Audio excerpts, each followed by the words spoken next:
Finally Oppo launch করে ফেললো তাদের ওপোর তরফ থেকে ওপো 79 5G। তো এই ফোনটি অনলাইনের তুলনায় অফলাইনে মার্কেটিং বেশি চলবে। আর এই ফোনটিকে লঞ্চ করে এর প্রাইস রেখেছে প্রায় 20,000 টাকার মতো। এই প্রাইসের মধ্যে এই ফোনটি কি কম রেখেছে, কি দেওয়া উচিত ছিল, এই ফোনটি কাদের জন্য নেওয়া ঠিক হবে, কাদের জন্য নেওয়া ঠিক হবে না, আর আমরা এক নজরে দেখে নেবো এই ফোনটির ক্যামেরা, ডিসপ্লে, পারফরমেন্স আরো অন্যান্য ফিচার্স, যাতে সকলেই বুঝতে পারে এই ফোনটি বিশেষ করে কাদের জন্য নেওয়া ঠিক হবে। তো চলুন আর বেশি কথা না বাড়িয়ে শুরু করি আজকের এই ভিডিও। আর আপনি চাইলে কিন্তু এই চ্যানেলটিকে সাবস্ক্রাইব করে রাখতে পারেন এরকম ইনফরমেটিভ ভিডিও সবার আগে দেখার জন্য। So let's begin. তো এই ফোনের ডিজাইন দেখতে গেলে তেমন কিছু বলার নেই। এই ফোনটির পেছনে দেখতে দুটো মোটা ক্যামেরা বাম। এখনকার সময় যে ডিজাইন গুলো থাকছে মোবাইলে সেরকমই ডিজাইন করা হয়েছে। এই ফোনটির থিকনেস করা হয়েছে 8mm আর ওজন থাকছে 193 গ্রামের মতো। তো একদম স্লিম হালকা ফোন। তো ফোনটি হাতে নিলে একদম প্রিমিয়াম ফিল হবে, কিন্তু ফোনটিকে ব্যাক কভার ছাড়া ইউজ করা যাবে না। আঙুলের ছাপও কিন্তু অনেক বেশি পড়ছে। ব্যাক সাইডে IPX4 এর রেজিস্টার থাকছে। আর এই ফোনের নিচেতে থাকছে স্পিকার, একটি টাইপ সি পোর্ট, একটি মাইক আর 3.5mm হেডফোন জ্যাক। উপর দিয়ে থাকছে একটি নয়েজ ক্যান্সেলেশন মাইক। আর এই ফোনটিতে সিঙ্গেল স্পিকার ব্যবহার করা হয়েছে, পুরো আপনাদের মতো নেই। ডান দিকে থাকছে power button, volume up and down button. আর এই পাওয়ার বাটনটি ফিঙ্গারপ্রিন্ট সেন্সর হিসেবে কাজ করবে। তো এই ফোনটি ফিঙ্গারপ্রিন্ট সেন্সর কিন্তু অনেক ফাস্ট। আর বাম সাইডে থাকছে সিম কার্ড ট্রে, যেখানে আপনি দুটি সিম কার্ড নয় একটি SD কার্ড একটি সিম কার্ড ব্যবহার করতে পারবেন। তো এবারে আমরা দেখে নেবো এই ফোনটির ডিসপ্লে। তো এই ফোনটিতে ডিসপ্লে ব্যবহার করে 6.72 ইঞ্চি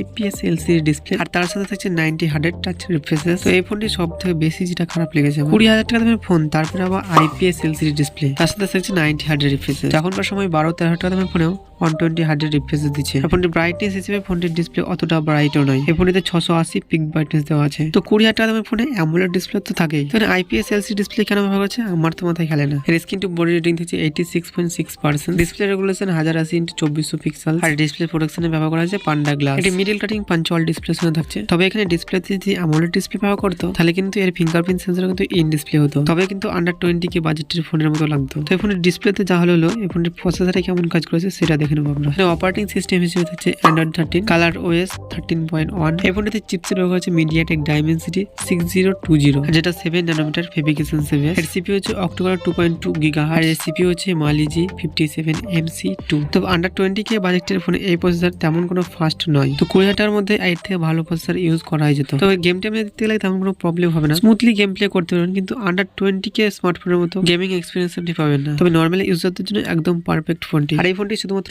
একটি ভেরিয়েন্টের সাথে থাকছে, যেখানে 8GB RAM থাকছে আর 128GB স্টোরেজ থাকছে। আর এর স্টোরেজ টাইপ হচ্ছে UFS 2.2। তো এবারে দেখে নেবো আমরা এই ফোনটির ক্যামেরা। তো এই ফোনটিতে ডুয়েল ক্যামেরা সেটআপ থাকছে, যেখানে মেইন ক্যামেরা থাকছে 50 মেগাপিক্সেলের আর 2 মেগাপিক্সেলের থাকছে মাইক্রো ক্যামেরা। তো এখানে কোনো ধরনের OIS সাপোর্টও দেয়নি। এখনকার সব ফোনে কিন্তু 50 মেগাপিক্সেলের ক্যামেরা থাকছে। আর ক্যামেরার কোয়ালিটি ভালো করার জন্য তার সঙ্গে থাকছে টেলিফোটো লেন্স আর আলট্রা ওয়াইড ক্যামেরা, কিন্তু এই দুটোর মধ্যে একটা ক্যামেরাও নেই এখানে।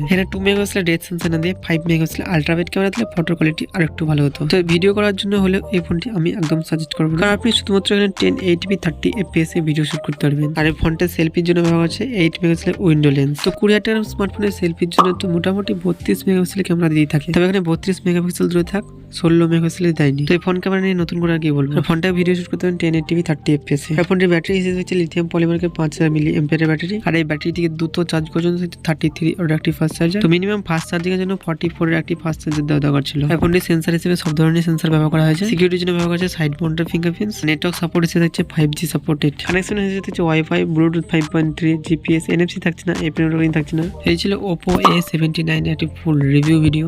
তো এই ফোনটি কি আপনি বাই করতে চান কমেন্টে অবশ্যই জানাবেন আপনার মতামত। আর এই ভিডিওটি ভালো লাগলে লাইক করে যাবেন, চ্যানেলটিকে সাবস্ক্রাইব করে নেবেন। তো দেখা হচ্ছে নতুন কোনো ভিডিও নিয়ে। সকলে ভালো থাকবেন। আজকের মতো এতটুকুই।